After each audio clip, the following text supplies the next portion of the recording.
We'll see how this goes tonight. Off to a great start. Welcome to the Stacking Dinger Show. I'm your host tonight, Billy Jones. So you can tell our fearless leader, Sheep, is not here and he's left it in my hands. My goal is to not crash the ship as we continue on our series where we cover the divisions. With me, I got two great guests. Hope really going to help me out, make sure that we stay aligned. Let's bring them in right now and get going. We got Jason, Woo, J Train, and Aiden. What is up, guys? How are you doing tonight? Doing great. Thanks, Billy. Doing good, man. Thanks for having us on. Yeah, absolutely. Um, so before we get into the details, we'll just kind of quickly introduce yourselves. Aiden, I think you can go. Let's start with you, Mr. Sweating Dingers. Tell us a little bit about you and that awesome site you put together. Sure. My name's Aiden. My X profile is an Underdog profile is Tystonian Wings, as you can see spelled there. I've been in the Underdog and Underdog MLB streets for a couple of years now, doing best ball, posting my thoughts. And I just recently launched the sweatingdingers.com website, which currently shows a lot of data from last year's contests about users and players and that kind of thing.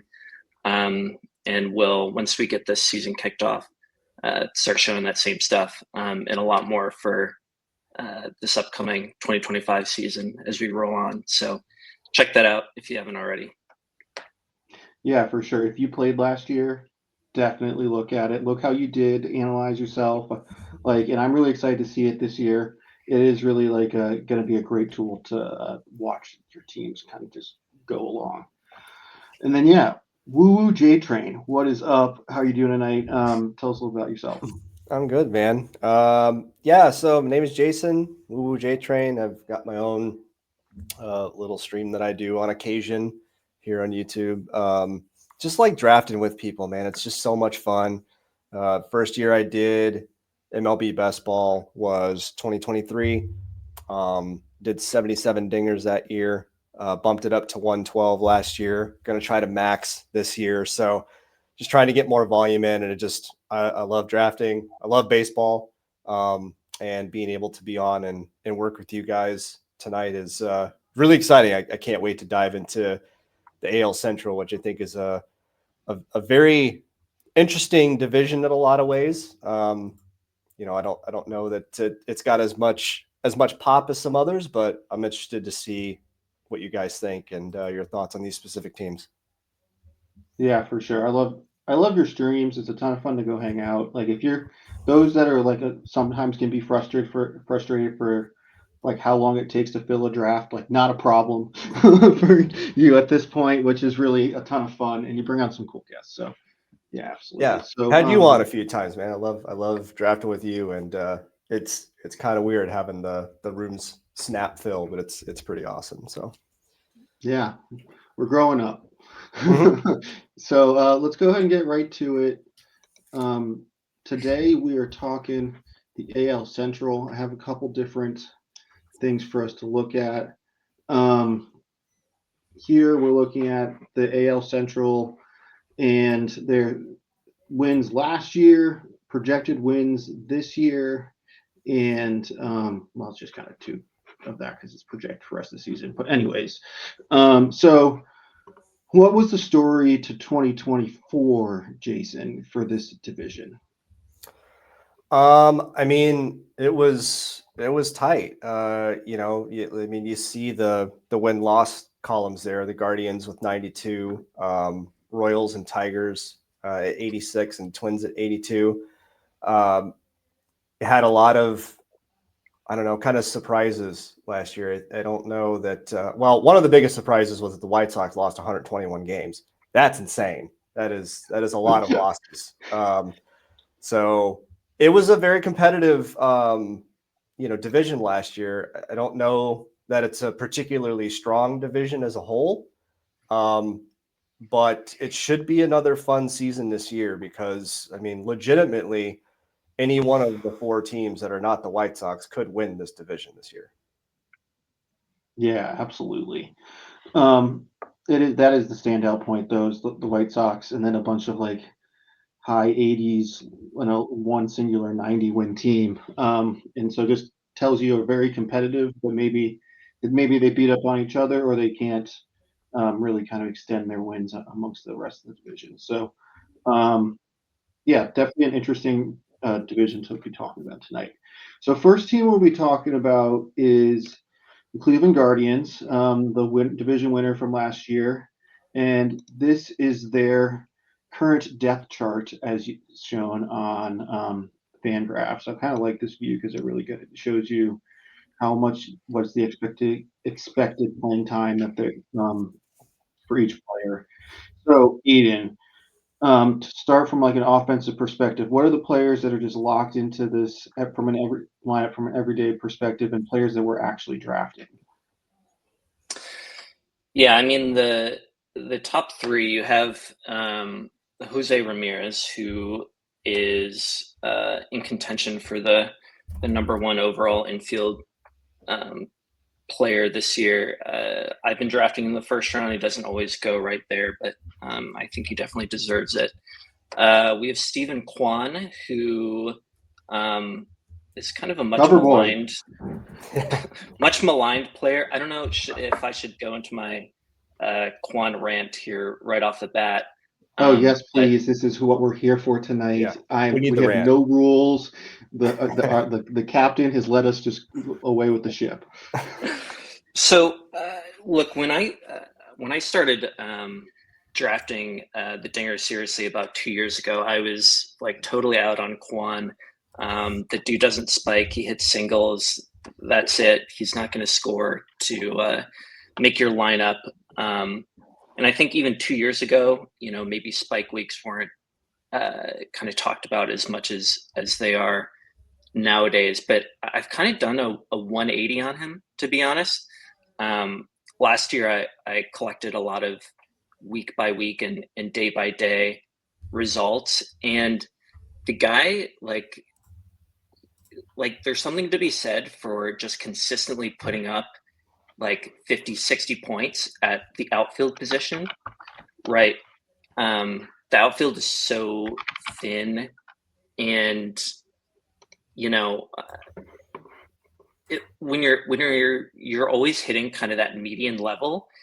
We talk about spike weeks, but there's also you know losing out on points is the same as gaining them, right? A guy scoring 80 and then 30 is you know I mean uh, he's averaging the same amount in, but if you have uh, certain builds with guys who might be hyper volatile, or with guys who are oft injured. Maybe if you start like Jordan and Acuna, Kwan honestly might be a good pick for you there. So he gets bashed a lot for not hitting a bunch of home runs, but I honestly think he's like a sneaky good guy to have in best ball. Just the kind of I don't even know what to call it. It's not like anti spike weeks, but like,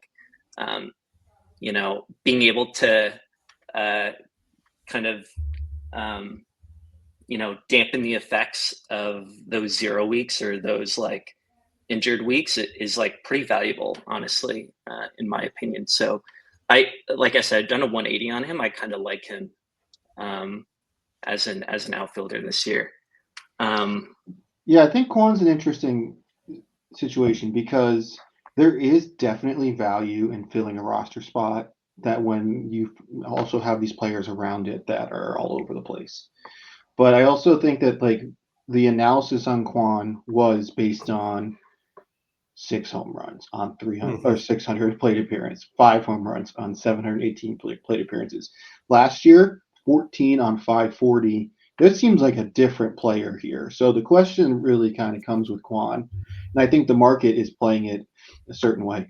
The question is he a 14 home run guy or is he a 5 home run guy? Because even if this is 14 over that many plate appearances, a full 700, like that you'd theoretically get, that's closer to 20. So it's just really where you view him and what he can be. But I think the market thinks that he's more of like a 5, 6 home run guy. But there is a real world where he could be I don't know, 18 home runs. And to Aiden's point, like I think it depends on the team that you're drafting around him, right? So, you said if you start off with like an Acuna, who is going to be out for at least the first probably 4 weeks of the season, like a guy like Quan can definitely make sense in certain builds to give you consistent output. I don't know that I've drafted him a single time this year.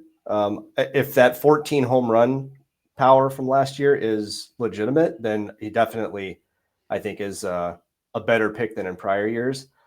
The way that I'm building is primarily really attacking outfield early. So he doesn't help me if I'm investing heavy draft capital. That's kind of how I view it. But I think he's definitely viable because of the outfield scarcity, and he's going as the 40th outfielder off the board, I believe, right now. So, yeah, outfield 40. So I think that he's definitely more doable than I would have thought in the past. Yeah, just from a pure points projected perspective, I mean, he's being way underrated. But again, you want to balance, you want to understand how we're actually scoring points week to week in best ball. And, obviously he's probably not going to break 100 over a single 7-game stretch or even 10-game stretch this whole year. But, like I said, like there's something to be said for just having a reliable 60 in your lineup every single week. And the next guy, I think the third guy who's getting drafted every single time from Cleveland is Lane Thomas, who's another guy that I struggle to kind of I see a lot of anti-Lane Thomas takes, and I'm struggling to really understand where those are coming from. I like the guy. I don't have a huge analysis like I did with Quan, but maybe just because he goes around a ton of pitchers and people want to get their pitchers at that point. But I like Lane. I have a lot of Lane. He seems like a good pick to me. Yeah, I think he's in a range where you could look for the inspiring play, or you can look to like just get your points. So I understand that. So definitely those are the three guys that are being drafted every single time. Quan, Ramirez, Lane Thomas. But that's only three players. They're going to play 9 every day. They may not be the same 9 guys, but I mean, I haven't done a ton of investigation on this team, but it is interesting to see that there's some guys with 83% playing at shortstop or 79, almost 80% at first base that are never in the conversation. So, kind of the rest of the lineup, Jason, where's it coming from? Well, I was really excited about Kyle Manzardo this year. And then once they signed Carlos Santana, that I stopped drafting him basically because I assumed that Santana was going to eat into some of his at bats. Looking at this chart, that would seem to be the case. When David Fry comes back, because I believe he's currently on the IL or will start on the IL. I think that Manzardo is probably going to find himself in a platoon at best. For me, I'm literally there's only one guy on this offense that I'm drafting, and it's Jose Ramirez. And even then, I'm not getting too much of him because I'm prioritizing outfield in the first round. But I do think Manzardo is interesting. He's one of those kind of big time prospects who could potentially break out. And all it takes is an injury to Carlos Santana, who's not exactly a spring chicken. And I think we could see a lot more bats out of Manzardo. I just don't think it's worth it in this format, knowing that he's most likely not going to be an everyday player. It's just really, really hard to make a click on a guy if you're not confident he's going to play more than like 4 or 5 games a week, So that's kind of where I'm at with this offense in general. There's just really Brian Roquia is going to play pretty much every day, but I mean, I'll just take Willie Castro for the Twins. There's just not guys that are really inspiring on offense for this team. Pitching staff's a different story, but the offense is a little rough. So in summary, they got 3 draftable players we like, and then a big old muck Much, around yeah. the rest of the team. Okay, so Yeah, from I go ahead. I think Carlos Santana is a fine kind of late infield pick. John Quincy Noel is a guy I see taken. I think anybody who's watching the show probably knows not to take him, but uh, he Got the has. best highlights though. Yeah, he kind of Yes. had like a postseason breakout there, and those postseason highlights are kind of pushing him up. But yeah, it's really just three, maybe four dudes from the starting lineup. Big Christmas is an elite nickname. Elite. Oh, Mhm. absolutely. Absolutely. Okay, so now let's move on to starting pitching. This is where they thrive. Multiple name or two really kind of names that I've been targeting right at the top of the list, and Bybee and Gavin Williams. Aiden, what do you think? Pick one and Jason get the other. Oh, I mean, Bybee is one of my favorites. I don't know that there's a ton to say about him. I'm not,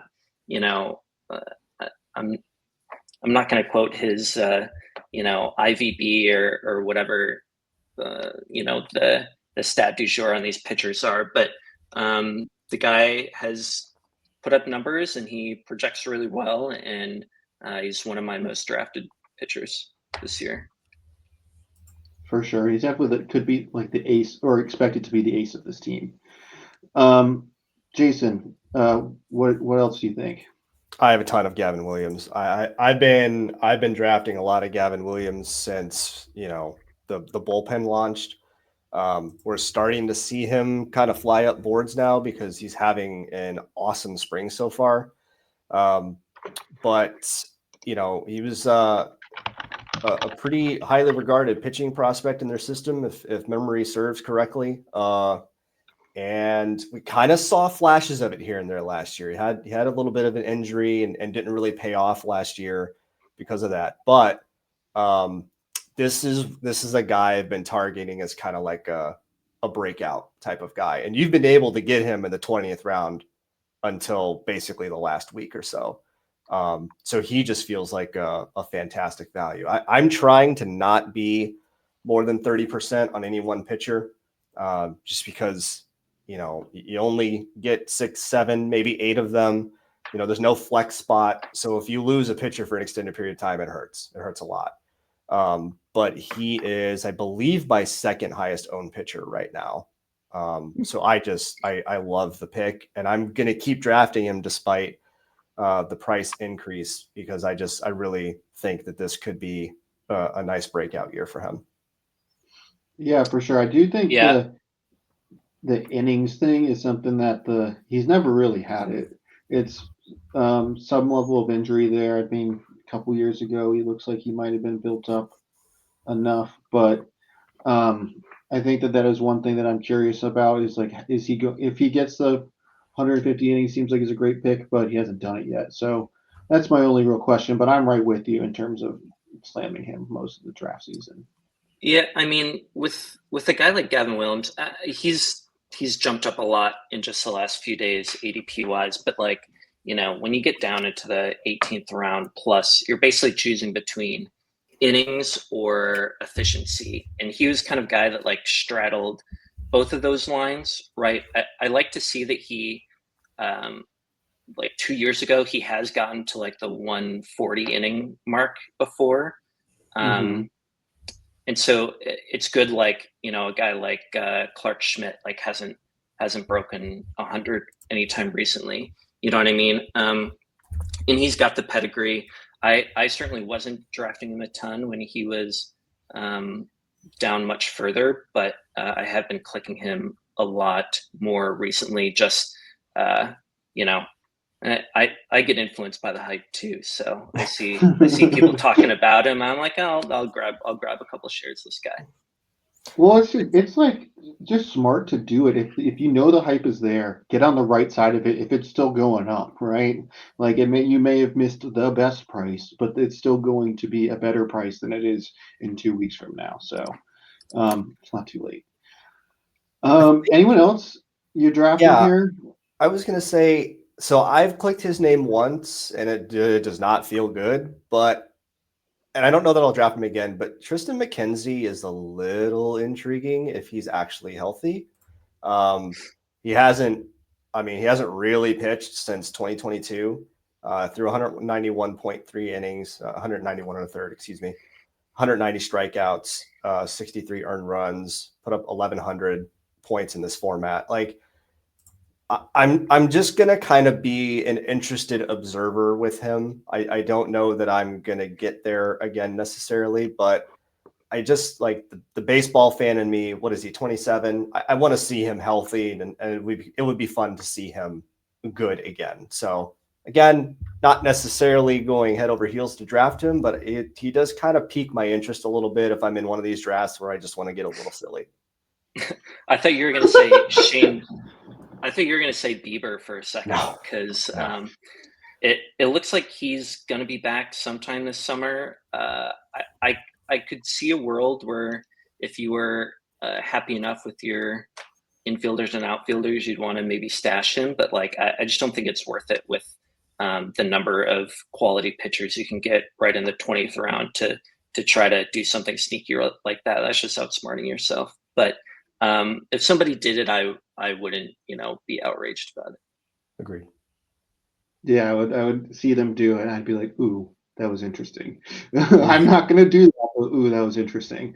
There's a couple, I guess, like the way that I'm hearing that as well is Beaver, Manzardo might be great clicks when the second half tournament opens up, and Bazana might be an interesting 7-inning stretch guy to prospect big power. Seems like he's moving up really quick. Yeah, he's if you like highlights, go watch his highlights from college. Great. Yeah. We'll see what Luis Ortiz can do too with Cleveland. I mean, Cleveland is a pitching factory, so it'll be interesting to see what this, you look at this staff and it like your eyeballs tell you like, are we excited about Ben Lively and Luis Ortiz? Probably not, but it's Cleveland. Like they find a way to make these guys pretty solid. So probably not drafting Luis Ortiz, but again, just like an interested observer, just kind of see what Cleveland can do with him. Mm-hmm. Anyone else you want to talk about things to mention on the Guardians? Nope. Cool. So moving along, where do we go next? Let's go down last year's. Okay, 2 at 86. Tigers or Royals? We'll go with Tigers. No reason at all here. Who should we go to talk about to give us the overview of the Tigers?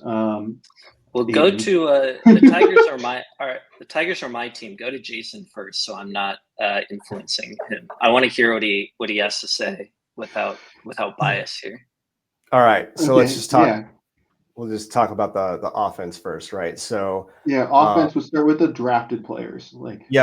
Drafted players, no particular order. Just looking at this, Riley Green every time. Say with Carpenter, Gleyber Torres. Those are the every draft guys. Colt Keith's going a lot. Matt Vierling's going quite a bit. Parker Meadows was being drafted every single draft, but we'll have to see what's up with his nerve issue. I liked and still do like a lot of these Tigers. Riley Green is one of my favorite targets in his range. He's in a range with like Brian Reynolds and Michael Harris and kind of these like maybe more floor kind of like accumulator type guys. We'll see what Harris winds up being. And he's right there with Trout too. So Riley Green's been a guy that I've been targeting quite a bit. I really believe in his skill set and just hoping he stays healthy and can put a whole season together. Kerry Carpenter is an amazing pure hitter. I'm wondering, and maybe you guys can clarify this for me, but looking at Fangraphs earlier, he's not listed as a guy who's going to platoon, but I don't know that I trust AJ Hinch to not platoon him every once in a while. And his price seems a little more expensive than I want to pay most of the time if he's going to platoon. I kind of don't know what to do with him. even though I think I'm around even on the field with him. I have virtually no Glaber and no Keith, no Vierling, and quite a bit of Meadows before he got hurt. Overall, I think this offense could be very, very fun. I think that they can be very useful, and they're pretty easy to stack, which is good. We like stacking around here. Mm-hmm. So I think that's just kind of my high level overview of what I'm doing with their bats. Yeah, for sure. The thing, I think, I don't want to use too much with the park factors, but Gleyber Torres, I do want to highlight where that kind of shift. I mean, where is it? Tigers, where are the Tigers here? They're not a great park to hit at comparatively to hitting. And I mean, for the Yankee Stadium's not that much better, I guess, for righties. But I just do note that I think that hitting Comerica is tough. But for yeah, Aiden, let it rip. Well, on the Glaber point, I mean, he's been a guy that I've targeted in fantasy and in best ball a lot the last couple of years. And I mean, I get that he's unexciting, but he's cheap and he's I mean, well, other than Riley Green, he's the one guy in this lineup that you can guarantee will play every single day unless he's injured. So again, there's just there's value in playing and just putting up points. As far as the Kerry Carpenter thing, yeah, like Fangraphs took the platoon tag off of him. I'm a little skeptical of that. I think, people who draft Kerry Carpenter and us Tigers fans obviously love watching him hit. The problem is, I think that home run he hit in the playoffs off Class A last year, like that, I think that single-handedly is like bumping him up 3 rounds. And so he's almost being like drafted like at the very top of his range. And I think it's easy to say like, oh, if he just plays every day, he can be like a top 5 round outfielder, but like he still has to hit lefties, and he has not ever demonstrated that he's able to do that. So as much as I love Kerry, I honestly have not been clicking him a ton. And as you can see, like there is kind of a lot of kind of moving parts to this, especially with the Meadows injury and the Vierling injury. Guys like Torkelson, I actually do think will make the opening day roster in the lineup. He's a guy, if you can get in the 20th round, like former number 1 overall pick, he's 2 years removed from hitting 30 home runs. Like I think that's he should for sure be a target. As much as that might make some people vomit a little bit, but like other young guys like Keith Sweeney, Jung, the Tigers are going to do everything they can to have these guys play every single day. Now, it's very unlikely that all of those young guys are going to really seize the moment and perform up to the standards of what the Tigers are going to be this year. But they're all somewhat interesting in their own way. Now, Parker Meadows will for sure be an everyday guy once he comes back from injury. So, I had a lot of him earlier. I backed off when he got injured, but if he falls to me past what his ADP is right now, I'm snatching him up if I haven't filled my outfield yet already. Vierling is a guy who, like, for 2 days was like a trendy name, and I was on that boat too. But he's hurt, and he's not a guy who's got a lockdown roster spot when he comes back. Especially if Torkelson and Colt Keith get off to hot starts, he might find himself on the bench when he comes back from injury. So just something to keep in mind there. But yeah, it's it'll be an okay offense. I think it's a good stack because, like I said, if the whole team takes a step forward this year, it's going to pay off. But a lot of interesting guys. We'll see what happens.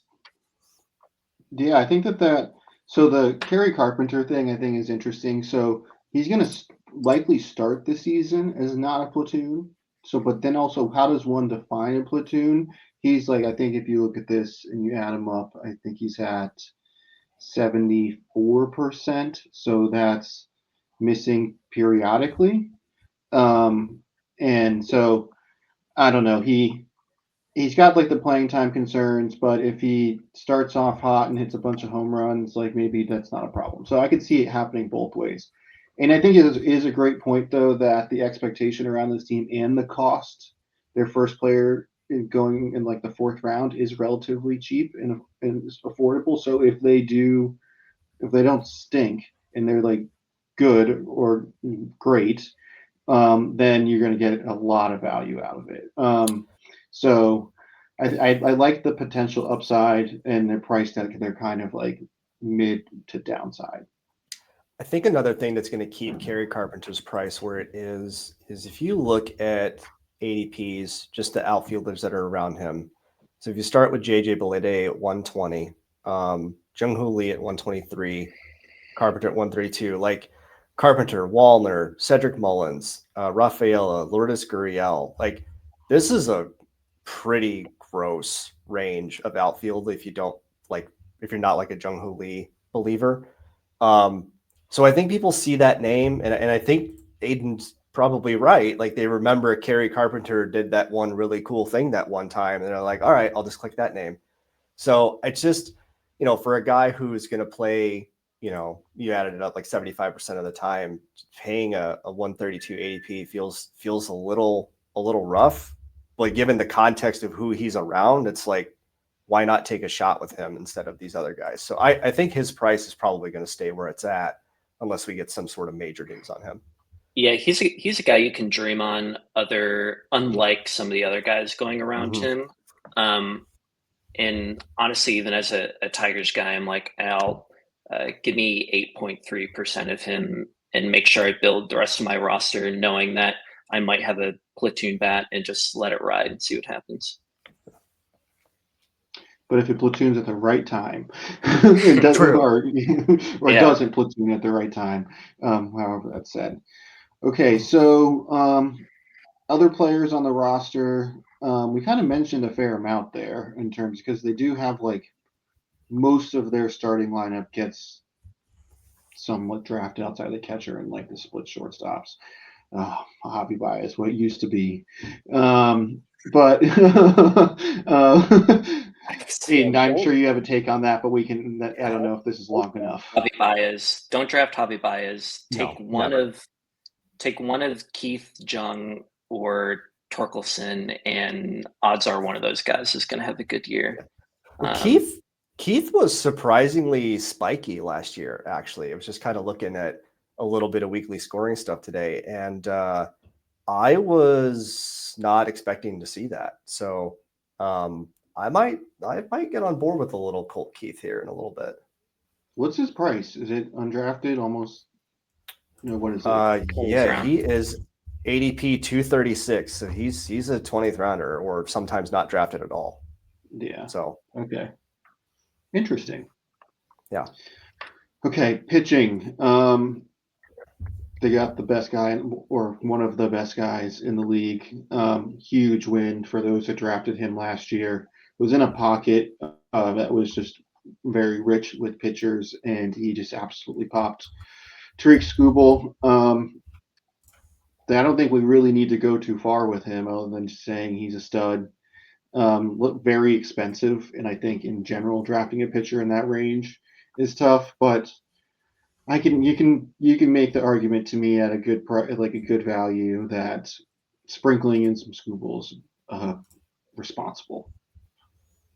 Yeah, that he's incredible, but that, like you said, that price is pretty rough. I have gotten like a mid to late 30s Skubal like once or twice, and that feels fine. But it's just so hard to pass on bats in that range. Yeah, for sure, and that's kind of how I've targeted the early pitching. Is if it's a nice price falls in my lap, I'll do it. But if not, I'm kind of just comfortable building my hitting centric teams. Jack Flaherty, next guy on the list, drafted every time. Was some question of where he was going to land this offseason. Was on the Tigers last year, was traded away, kind of faded towards the end of the season. Was awesome at the beginning of the year. Back, and I have hope that the park and the organization is gonna kind of bring him back to life. Aiden, what do you think of Flaherty this year? And do you think we're going to see first half or second half? Honestly, the Tigers pitching, Tigers starters as a whole is like kind of what I'm flag planting this year. I really believe in their organizational philosophy and their pitching coach. Chris Fetter is this guy they got back in 2021. He was a pitching coach at University of Michigan, and they damn near won the whole College World Series on the back of basically lights out pitching. And you know how hard it is for a Northern team to do that. He came in, and their pitching has gotten progressively better every season since he's been hired. And like, I've been a Tigers fan for 2 decades, and they've never had a good bullpen, and they've had great bullpens the last 2 years. So I'm a huge believer in what this guy is doing. Even going, I mean, it's hard to get traded midseason, but even going to the Dodgers, you saw him drop off a little bit and then come back. I'm fully expecting, you know, health obviously is the asterisk on all of these pitchers here, but I'm fully expecting him to come close to what he did last year. With this, with Reese Olson, he's my highest drafted player or highest drafted pitcher. Huge believer in what Reese Olson is going to accomplish with another year in this system here. Casey Mize, again, like Torkelson, former 1-1,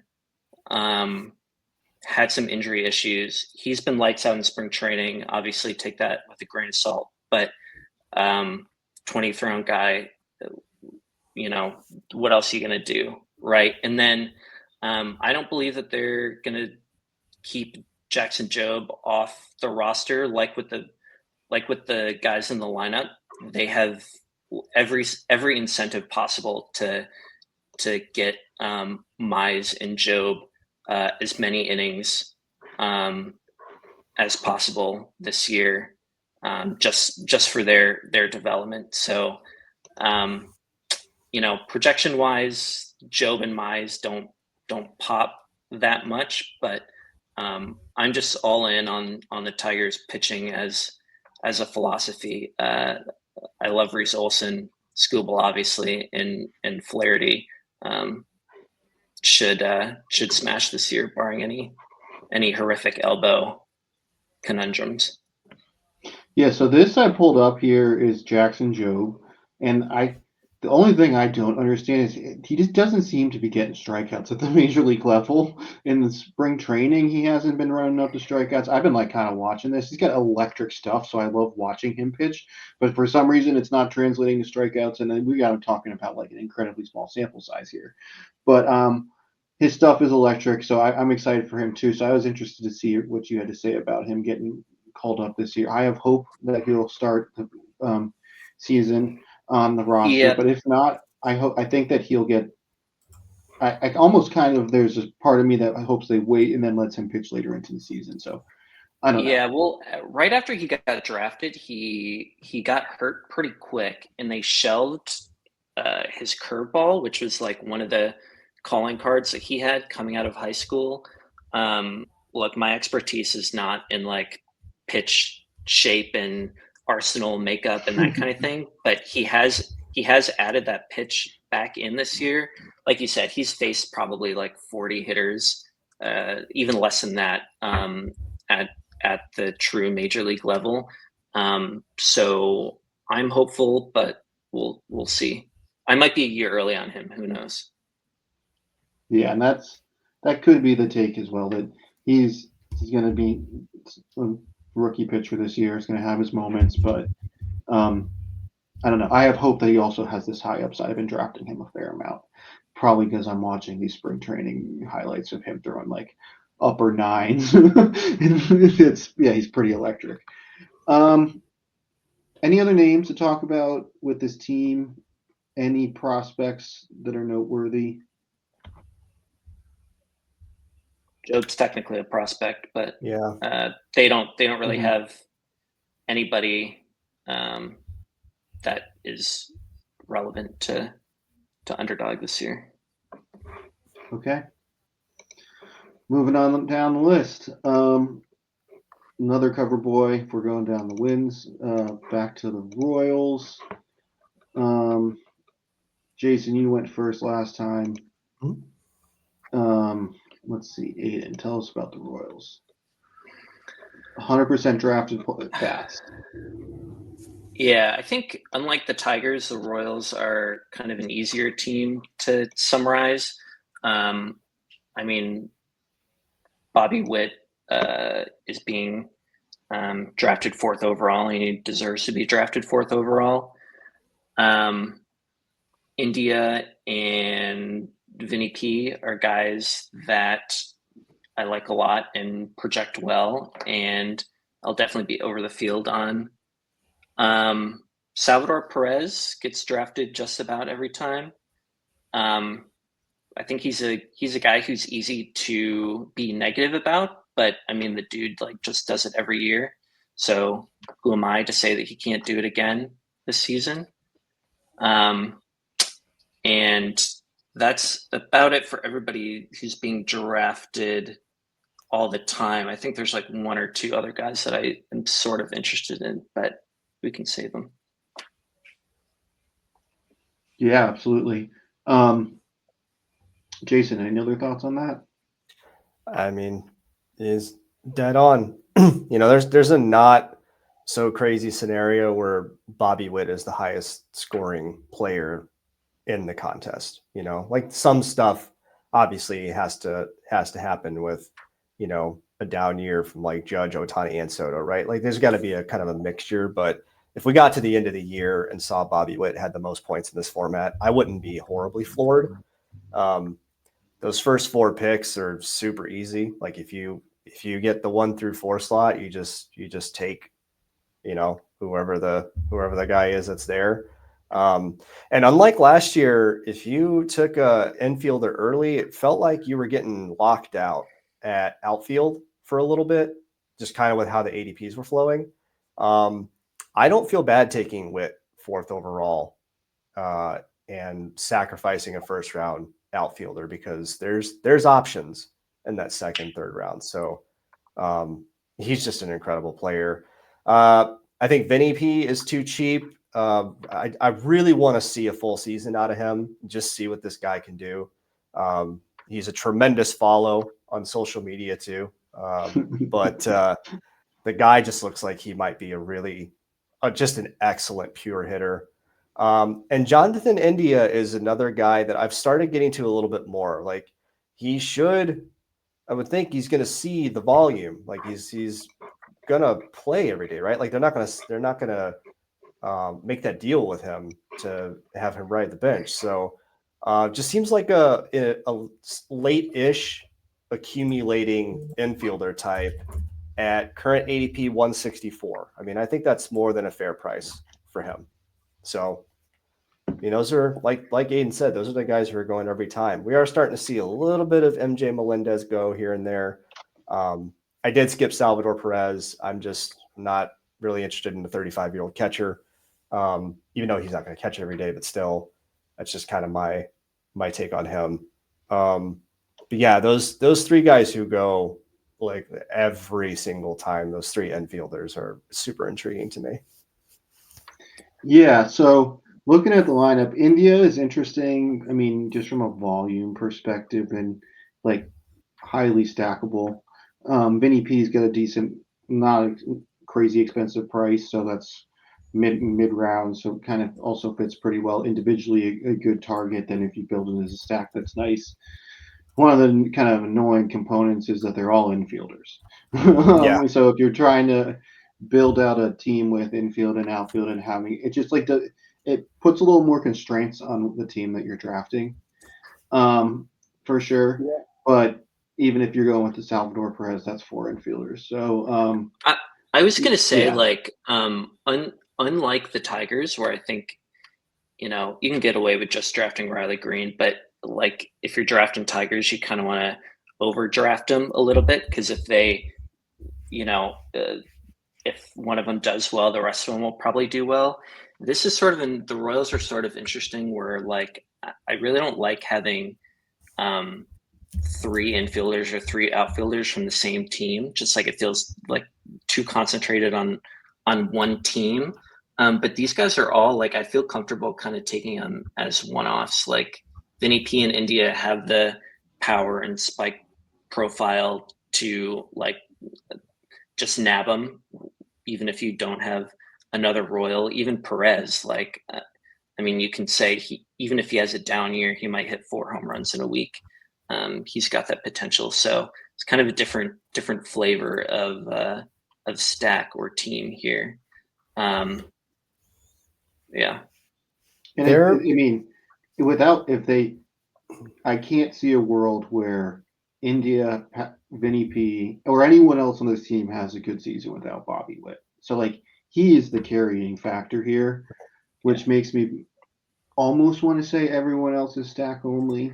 But I could also be making a narrative that Bobby Witt's a great player. He's a great pick, but also you've kind of built the rest of the team around him. And India and Vinny P as a component of that team are just like being kind of carried by the superstar in the first round. But you also have a superstar from the first round. So I think the overstacking this team is tough. So those are like the cores.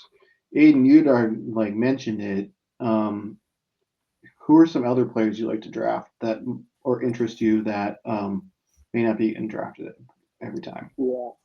I think if you're trying to overstack the Royals, Maikel Garcia you can do worse than him as an infielder late.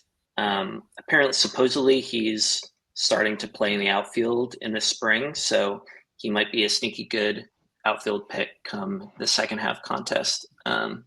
And then the other guy is MJ Melendez, who projects okay. He's an outfielder. He's got the platoon tag on him right now, but I mean, we'll see how that works out with the state of the Royals bench here. He's another guy that if I'm just looking to tack on another outfielder, and I have Bobby Witt or 2 other Royals, I'll throw him in there and try to run into some spike weeks and maybe some playoff time Royals outbursts. I guess that the assumption is you got 2 right-handed outfielders on the bench, so that kind of like is where he comes in, I guess. Yeah, and if you're someone who's interested in some like the Twitter buzz early season, MJ Melendez has supposedly redone his swing, much simpler approach. So that is, I guess, interesting because a swing change would not be captured in the projections. So maybe there's something that's missing there that there's some upside. So I like that call. Jason, any thoughts? Yeah, their ballpark is kind of interesting too. So by park factor, they are literally just by park factor itself, they are the 4th best stadium to hit in. But by home runs, if you just sort like just home runs itself, which we like home runs in this format, they're the 4th worst. So it plays really, really well for extra base hits and the like, but it's not getting us there from a home run perspective. I still think that's fine, but it's just kind of one of those things that fascinates me. That it was a great ballpark to hit in last year, unless your guys are trying to hit home runs. And all these guys, save for Bobby Witt, like I don't know that we know how much power Vinny P has yet. Like we're going to find out if we can get a full year out of him. But I just think their park factor thing is kind of interesting to look at. And yeah, it's like kind of like inverse to the way that you would assume teams are building now. Yeah. So I wonder in like the valuation around like speed versus hitting the ball out of the ballpark. So I could see like building a glitchy style roster. I think Jonathan India is interesting as a guy who's not going to hit the ball in the ballpark a ton, but he might benefit from a ballpark that's bigger. So I don't know. That's a good pull. Okay, so Kansas City Royals. That's the offense. Any other names to reference on the offense? Maybe not really. I think we got it. Okay, pitching. Two absolute like mega wins from last year.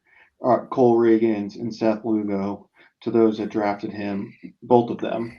Cole Reagans very interesting. I kind of think both are pretty interesting in the sense of like not really a ton of inning history prior to last year, and then kind of burst onto the scene. So, Jason, what are your thoughts on Cole Reagans?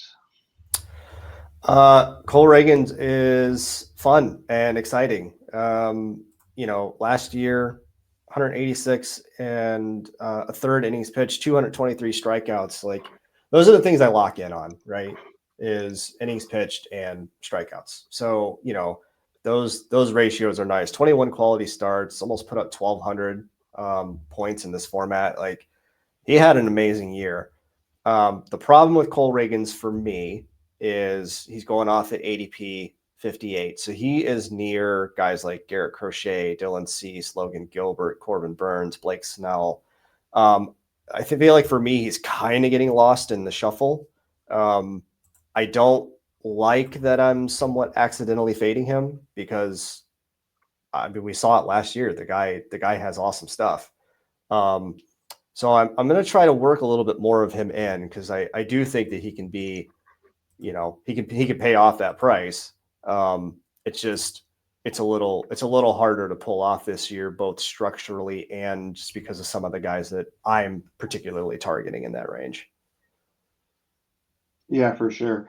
And he's a guy that I believe was like Tread Athletics built him, and was one of like someone I saw was with the pitch design content, and that's kind of some perked my interest when I first kind of heard his name. But I think what's interesting for him is like this innings increase has been definitely a pretty steady rise. I think kind of part of it is injury, and I am really curious if something's coming down the line. But you kind of nailed it in the sense of like last year, 185 innings, unbelievable strikeout rate, had really big games, and could potentially be benefiting from a Royals team that could be maybe better this year. So, okay, I have a yeah, question.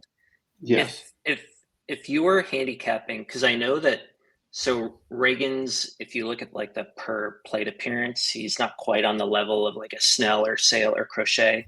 If you were handicapping, who is going to be number one overall pitcher this year, just by total underdog points? Where would Reagan's rank? Because for me, I'd have him second or third, probably. total points. Yeah, just total points. Let's. So I think I'd have Skubal definitely above him, and Cease, and maybe Wheeler, but that's it.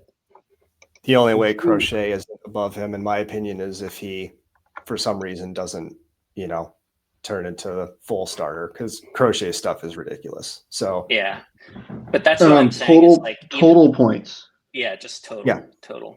Yeah. But that's what I'm saying is like other than Skeens or Skubal or Wheeler, he's bumped down into what the fifth, sometimes sixth round here. Like I'm finding it very difficult not to like be way overweight on Cole Reagans this year. Yeah, I like Cole Reagans as well. I think part of it is I was totally fading Garrett Cole and Corbin Burns, like these older pitchers in that range. Blake Snell is interesting to me, but he's also on the Dodgers, and I hate kind of drafting Dodgers pitchers. I know that makes me a fish, but that's okay. And then like so it's like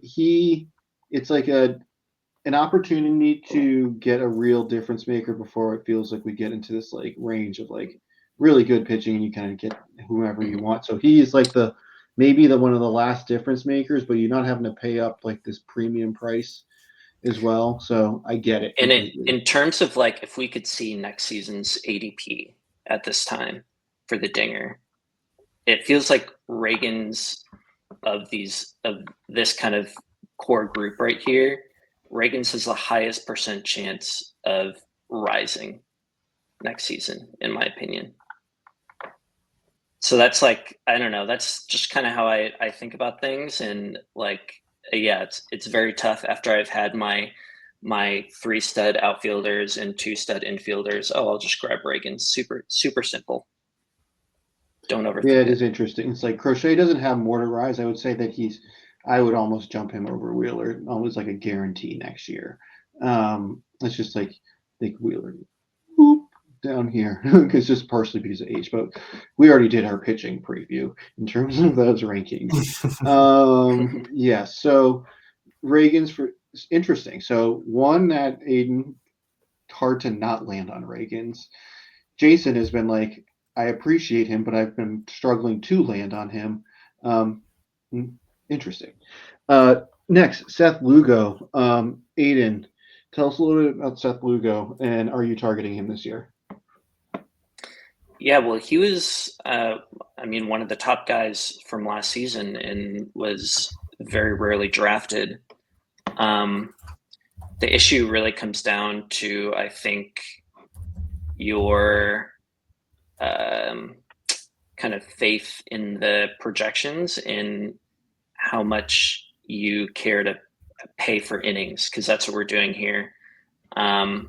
He really does not have the per plate appearance skill or projection that we're looking for in a guy who's being taken as high as he is, but there's value in pitching a lot of innings and reliably pitching a lot of innings. So I think, I've been taking him. If I take Reagan's, I normally stack with Lugo. Well, not normally, but that's more often when I'll take Lugo. But yeah, I just think you kind of have to ask yourself, how much faith do I have in the innings projection? Yeah, Lugo is, this plot, it just tells you about Lugo. He literally has more pitches, like I think, than like you could fit in one page. You go through all the colors. He kind of spins the ball and just kind of manipulates it in many different ways, and kind of junks his way to a ton of innings. And you nailed it on the head last year. He had a great season. He really productive. Damn, I'm really annoyed with this interface. Like Fangraphs, Dude, this happens to me all the time. Be better. Be better. Just, but like, come on. Also, search function is so ass. We're an hour into this. I'm cursing. This thing is anyway. So, but anyways, back to the show. Last year he had 206 innings, and that is his most valuable thing last year. It wasn't his strikeouts. It wasn't anything else. It was that he just pitched an absolute ton. And if you're able to nail this profile at the end of the draft every single time, then you're going to get W's. But it's just like, again, we've probably pushed him up to where he belongs based on the volume that he's getting, but he's not probably going to have much more upside or helium to the profile just because of who he is. So, yeah, totally agree. I think it's more of a lesson on who can we identify as the Lugo of this year. Yeah. Anyone else from a pitching perspective that is noteworthy or draftable? I have not drafted a single other name here. No, I've seen a little bit of Chris Bubich talk lately, but it's not something that I'm gonna do probably. Why not Michael Wacha? I mean, if you're looking for the Seth Lugo of last year, that he's projected for 160 innings in the 20th round. I mean, I'm not saying I'm going there often, but it's one thing to chase upside in the last round, and I get that, or per plate appearance upside, but if I just get a guy who goes out there as my 7th starter, and I picked Strider and Crochet as my first 2, like maybe that's attractive to me. I don't know. Yeah, it is interesting. I mean, from like if you're just trying to get some volume, you could definitely do worse than that. Pretty steady, 160 or so projected innings. So, yeah, you could definitely do much worse than a walk-up pick. Okay, so if that's about it with the Royals, unless anyone else has anything else to say. Nope. On to the Sweet. Twins we go. Yes, on to the Twins. 82 wins last year, and I think this is interesting. They are projected to win the division with 83 wins. I would be blown away if the division winner was that low, but just look how close this is projected. That is wild. Twins. Let's get to the Twins.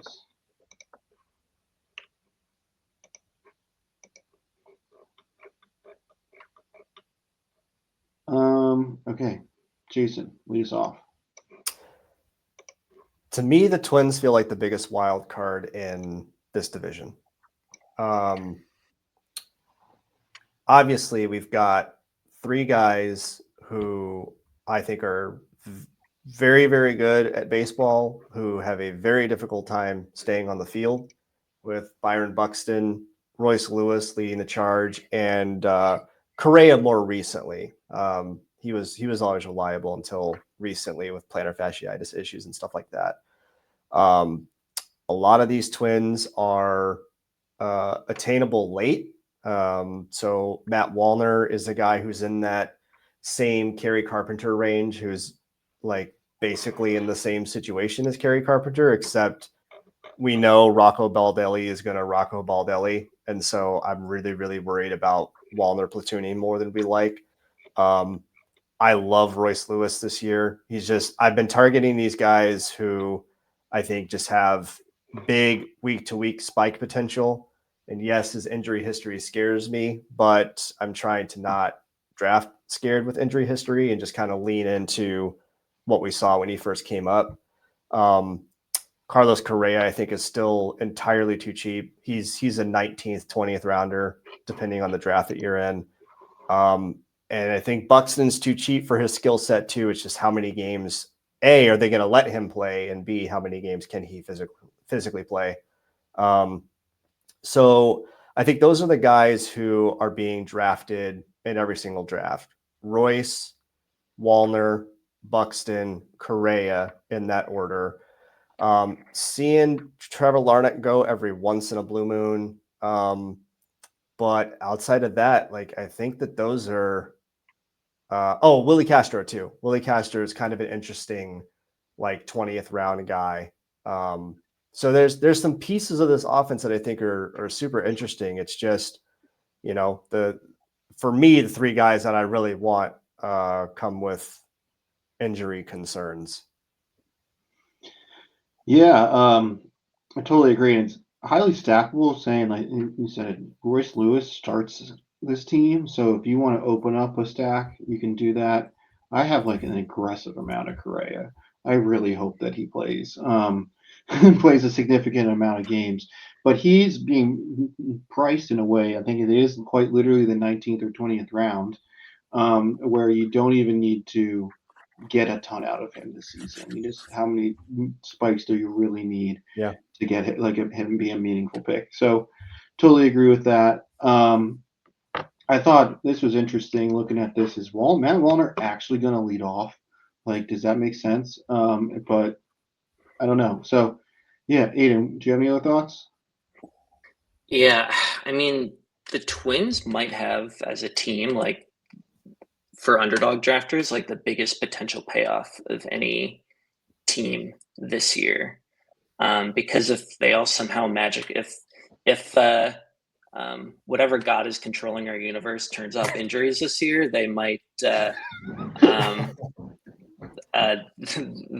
all probably going to smash, So I was alarmed by how little I had of them, and I'm definitely going to make it a priority to target more Twins. I mean, I like Correa, I like Buxton, I like Royce. I just really don't know what to think about Matt Wallner and Larnach with those platoon tags on them. Castro is a very reliable, like last round infield pick, but yeah, the two platoon guys, yeah, I'm struggling to exactly figure out what to do with. And then I have two other um, bench guys that I kind of like from the Twins here. Oh, please don't stop. Tell us about these bench guys. Well, so if you've been reading on Fangraphs, they have like the Mining the News blurbs, if you keep up with those. And it looks like Ty France, they're trying to make him their regular first baseman. And he's been having a good spring as well. So I think Ty France, and he's a guy who's kind of popped in the in projections in the last round, the last couple of years. So if I'm stacking the Twins and I miss out on a couple guys, I'm comfortable with taking Ty France as an infielder. And then Harrison Bader, another guy who has kind of popped in projections this year in the last couple. It seems like they are trying to play him in left field when they have Buxton in the outfield. And then he's also the direct backup to Buxton. So if you take Royce and then miss out on Buxton and then maybe grab Correa and Castro or just Correa, and you're kind of looking for an outfielder who might give you some big returns in the last round, I'm pretty happy with a Harrison Bader pick there. So I think the Ty France argument is interesting, especially if they free agent that they have him intention to play to first base, and the guy that theoretically would be platooning with him, and I guess on the bench, Jose Miranda. It doesn't seem like there's like an obvious like person to take his spot, but I don't know about Harrison Bader. That's maybe getting me a little too far. Like again, that's one of those where I'm like, interesting. Kind of if someone does a draft that, but you will not see I've been that from seeing me. people tout just insane last round outfielders here, so don't don't hate on the Harrison Bader pick. Well, I mean, like you said, if he's the direct backup to Byron Buxton, I mean, we haven't seen Byron Buxton play many games for a very, very long time. So if he gets hurt again, it would appear that Bader would be in the lineup every day. So it could kind of be like a contrarian play almost for those Buxton drafters who's, he goes in every draft to say, well, he's going to get hurt, so Harrison Bader's going to get, some playing time. I see the vision. Maybe you don't take him in the 20th round. Maybe you put his over plate appearances in a pick'em parlay or something like that. There you go. I like that. Interesting. Okay, that is the bats. Now let's talk about the starting pitching. You don't really have many staffs which you like reasonably should or could stack. But this is one where those top three guys all fall in a range where I'm drafting lots of pitchers, and I've been drafting lots of those pitchers. Jason, tell me about your favorite of the Twins starting pitchers. Pablo Lopez, I want him to keep having a bad spring so that his price drops so that I can keep getting more and more of him. Last year was a really, really weird season for him. And, his innings, 185 in a third innings, 198 strikeouts, gave up quite a few earned runs, had a little trouble preventing guys from scoring last year. But I believe in the stuff and just kind of betting on a bounce back from him. He's in this price range where it feels really nice to start a staff with a guy like Pablo Lopez. Like I feel like you can definitely do worse. So Pablo Lopez is my highest owned of the Twins pitchers right now. But I also have quite a bit of Joe Ryan. Just really believe in the strikeout potential there. Just kind of hoping, for I don't know if a breakout season is the right term necessarily, but just kind of hoping for an improvement. I mean, he's going off as pitcher 38 right now. And, the strikeout stuff is there. He's just got to keep guys off base. Ober seems kind of like the more boring of the three, but I definitely see the merit. I've taken a little bit of him, and I've gotten to David Festa a few times as my 20th round pitcher. So the Twins are absolutely a staff that I have purposely stacked. Just gonna try that on a few teams and see how that works with kind of like quote guaranteeing or being able to have 2 start weeks a little bit more predictable. Maybe like I don't know if that's a thing. Maybe we can flesh that out later. But I really like this Twins pitching staff. I think there's a lot to like, and I think at least 3 of these arms, but if not 4. Yeah, for sure. I think that, I mean, looking at this projection, and I have no clue what projection 1 is versus projection 2. Maybe it's just totals, irrelevant. Billy's an idiot. But like Pablo Lopez, 192 innings. I mean, ton of volume. That's reasonable. But like, who says that Joe Ryan, Bailey Over doesn't do that? It's not like they're not going to be given the opportunity. These guys are going to be given all the opportunities, just kind of based on historicals. Both of these guys very interesting to me as well. Aiden, have you been attacking this pitching staff? Yeah, I mean those top 3, I like all of them as well. I think Ober is actually probably my favorite one at cost. But yeah, all 3 guys definitely clicks for me. I haven't gotten to David Festa yet, but I'm definitely keeping up on the news out of spring training, because if he looks really good, I don't think he probably won't break camp with them, but if it looks like he'll get his 9% of innings there within the Underdog season, I'm going to be all over that. Yeah, he's a guy that TJ Stats, who we had on way early this season, called out us a name that was interesting.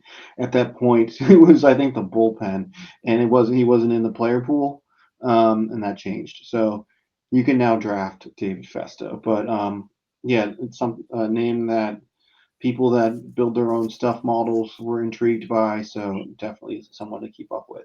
Definitely, he might be like a second half kind of guy that when those tournaments open won't have an ADP and may be great. Any other names noteworthy here? I don't think so. I just checked my Festa exposure, like, might need to back off a little bit. It's only at 7%, but to be at 7% on a guy who may not break with the team seems to be a little bit of a risky proposition. But just kind of one of those guys in the 20th round, just like, all right, let's click this guy and hope he's the one who's Seth Lugo or whatever. Hold up. What just happened? Can you hear me? I can hear you. Yeah, can you hear me? I just lost my headphones. This is brilliant. Okay. This continues.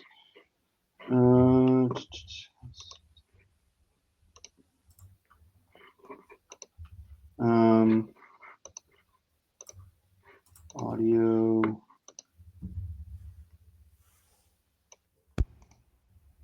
Just let me know if you got me, because I can hear you just fine, man.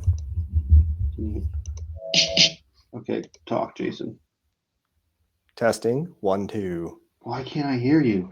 No? Anyways, this is going to be funny if I can't hear anyone while trying to I got it.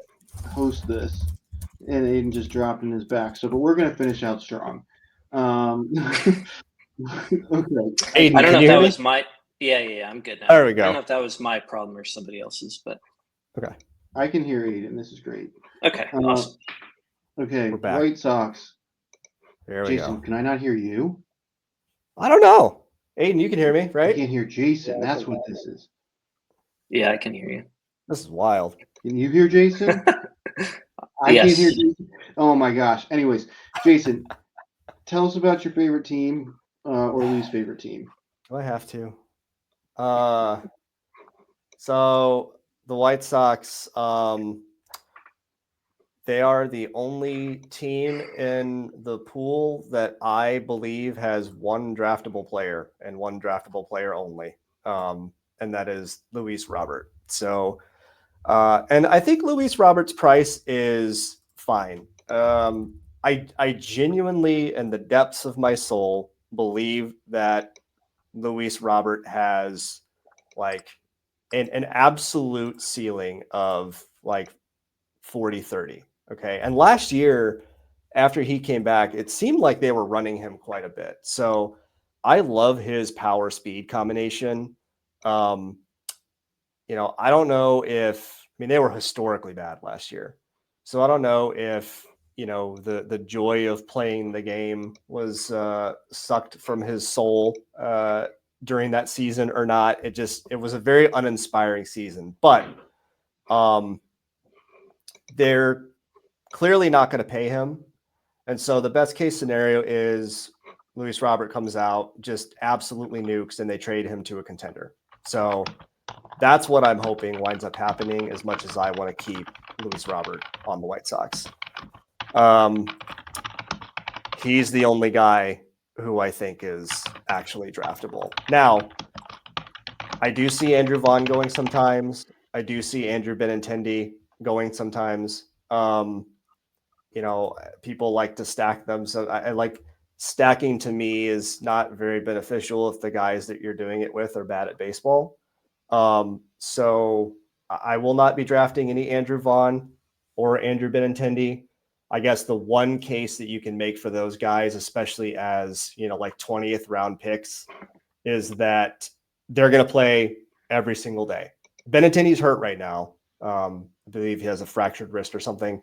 But when he comes back, he will be in the lineup every single day. And especially if you're looking at late outfield, there aren't a ton of, 20th round outfielders that you can look at who are going to play every single day. So I guess that's the case for Benintendi.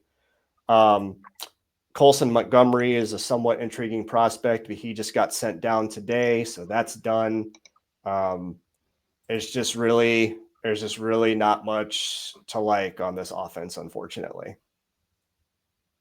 So I like Robert quite a bit. Honestly, I think you're getting a good discount on him just for the White Sox factor, to be honest. But I'm curious to hear more about. Well, I'll go with a Benintendi.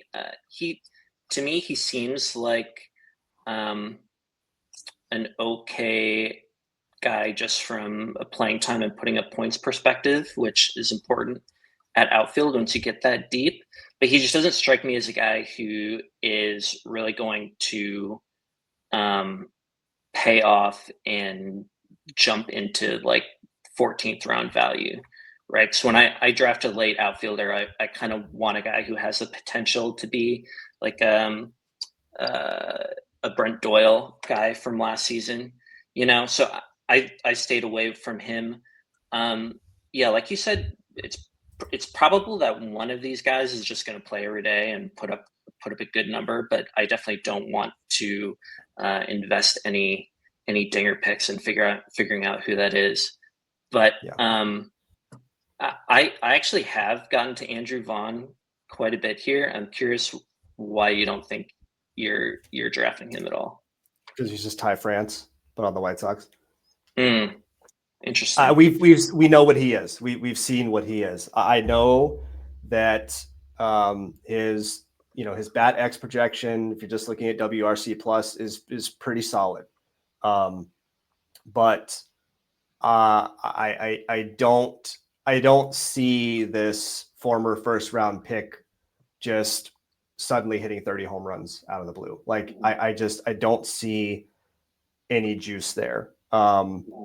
Quite frankly, I'm kind of surprised that they haven't moved on from him yet, but I think they haven't done that yet because, like, who else do they have? Like, Joey Gallo is the third on their first base depth chart. Like, that is absurd. So, it takes everything in me to strip out the pain within from being a White Sox fan and trying to be objective. But just even trying to look objectively, I would rather do Christian Encarnacion Strand than Andrew Vaughn. And I mean, the price isn't the same now because CES has risen, but like I would, similar to you in the outfield, late round outfield, I'm looking for hopefully somebody who can just kind of come out of nowhere and be that Brenton Doyle type. I don't need these guys who we know, 1,050 points, yay, with not much spike potential. Like that's just not going to do it for me. Yeah, I get that. That does make sense. And I might back off from him a little bit. I think when I'm drafting an infielder late, I'm more concerned just about putting up points rather than spike potential. I'll get the spikes from my outfielder and my early infield guys, and yeah, I mean, just total points from projection systems put him, up in like the infield 50 range. So I totally get it. I totally get it from the projection standpoint. This is me looking at the projections and just saying, I know what this guy is, and I'm ready to be wrong, right? The projection systems are way smarter than I am, infinitely smarter than I am. But just having seen this guy play on a almost daily basis for the last, few years, I don't see Andrew Vaughn changing and being anything other than what he's been. I hope that he does. Like as a fan, I would like to see Andrew Vaughn be awesome. So I would love to be wrong. I don't have much hope that I am, but I do get the vision at least. I just want to say I can hear now. Just want to put that out there.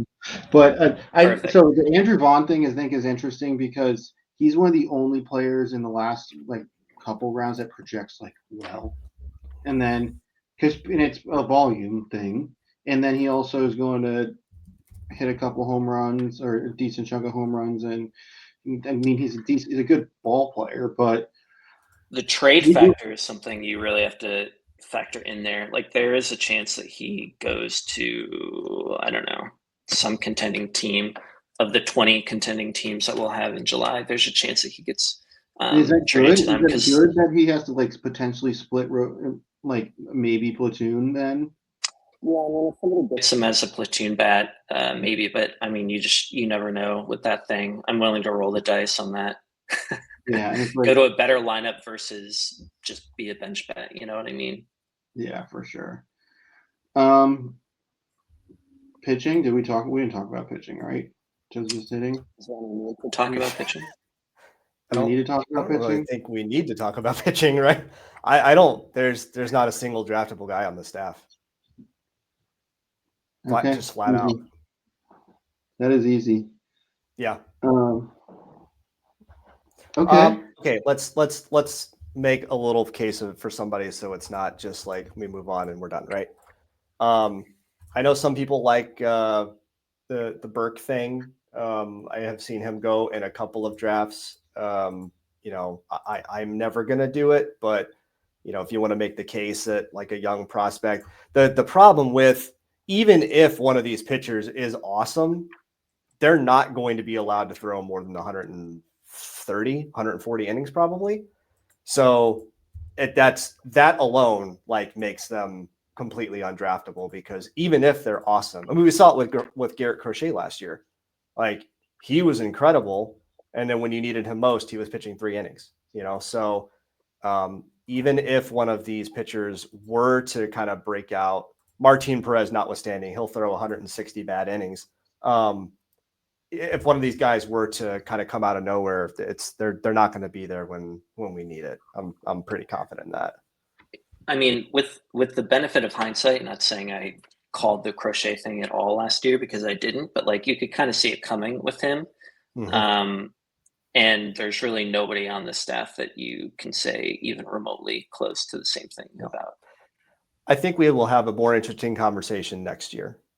when maybe Nastrini takes a step forward. Same with Drew Thorpe, maybe Noah Schultz. Maybe they advance Hagen Smith a little quicker. So this could be a more interesting conversation next year. But for this year, put their staff in the octagon with the Rockies staff, and let's see which one's worse. Like it's gonna be a bloodbath all season.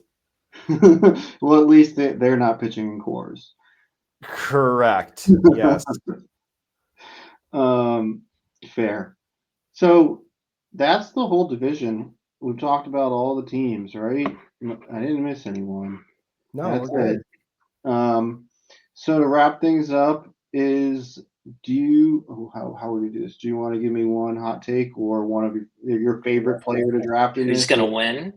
You can ask us to predict. Yeah, who's going to win from this muck? Well, the AL Central has been a very much maligned division, and us Midwesterners don't need too much more to feel much maligned about when it comes to our sports teams. So it's nice that we got some history last year with the White Sox taking the worst team ever trophy from that 2003 Tigers team. And the Tigers themselves had kind of a really, really awesome second half. And the winner of the AL Central wasn't just the sacrificial lamb on the way to the American League Championship Series. But with that being said, 59 runs or 49 runs between the top four teams here. I can't, in good conscience, choose my own team to win it. So I'm going to go with Kansas City. I'm with you. I would like to see the Royals win. I just think they're a fun team. I think come on. No, you wouldn't. Well, it's better than what team do you? Okay, here I have a good question. All right, this is dragging on a little bit too long. But what I'm curious what your least favorite, because you're a White Sox fan. What's your least favorite AL Central team? It's either the Twins or the Guardians. Oh, and it's not even close. Yep. Like mine, I'm cool. Royals and Tigers, like we're friends. It's fine. It's all right. Well, we've been bad for a long time, so. But it is always. I think when I first started becoming a baseball fan, I really hated the Twins because they were always just edging out the Tigers, and I really hated that 2015 Royals World Series team. But I think I have the most passionate hatred in my heart for Cleveland. So. I think I'm there with you. The Josh Naylor led Cleveland Guardians from a year or two ago that just dog walked the White Sox in the final series and whatever. It was pretty brutal. Honestly, like there's four teams who could conceivably win this division. And I think the correct answer is whichever one is healthiest, because none of those four are very deep. So one or two key injuries here or there could spell doom for any of them. So I think the Royals winning would be fun. I want to see an MVP caliber season out of Bobby Witt. I just want to watch that happen as a baseball fan. But whichever one of these teams is healthiest at the end, I think is going to win it. I know it's probably a dumb answer, but they're just so close together that I think that's really what it's going to come down to. Sure. Okay. Well, on that note, what do you think? Billy, we gotta know what you think, man. Who do I think? Whole division. What do you think? Yeah. Let's see. I mean, I think I'm going to take the Twins. If we're talking about health, I think that if they do stay moderately healthy, I think they're one of the more talented teams. They also love their top end of their pitching. Yeah. So let's take the Twins. You take the favorite. Decide for you, huh? Yeah. Let's just take the projected favorite. Why not? Thought for yourself, huh? Yeah. No, my thought is I have my master's in data science and I'll just follow the numbers. Get your head out of the spreadsheet every once in a while, Billy. Come on, have some conviction. Yeah. Fair. You should see my exposures. I have conviction. Get off me. You guys see my Michael Toglia exposure. It's just a little scary. Separate point. But anyways, well, Aiden, Jason, thank you so much for jumping on tonight. Battling through the technical difficulties. This was a ton of fun. I thought it was a great conversation. As I said at the top, definitely go follow them, like their content, and yeah, thank you so much for joining tonight's podcast and fill some lobbies.